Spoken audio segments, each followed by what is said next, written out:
napansin nyo, mama ko yan tsaka papa ko, pinuntahan kami. So napaaga kami ng punta sa store dahil may kukuhanin sila na kailangan na gamit dun sa bahay.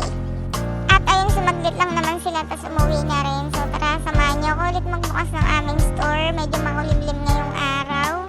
At sana hindi umulan mamaya dahil mahirapan ulit tayo mag-deliver. At itong ginagawa ko is crema latte. Ang ating first order for today.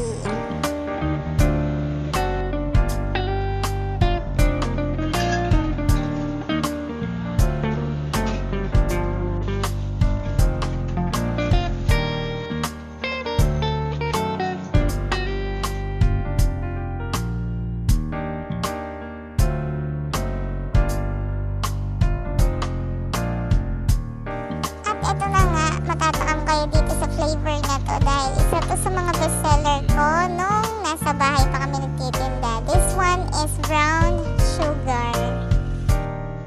Tingnan mo naman, napakasarap. Itsura pa lang matatakam ka na, di ba? At ang request ng customer ko is ano nga daw ba ang nakakagising na kape at hindi daw siya pwedeng matulog. So ayan, brown sugar. So ayan, gabi na ulit, puro walk-in tayo today dahil medyo maulan at walang tigil yung ulan. So maaga tayo magko-close ngayon, 12 AM pa lang. Pero i-close na namin yung store kasi walang humpa yung ulan, kakaloka. So bukas na lang ulit, kita kits. Thank you so much for watching.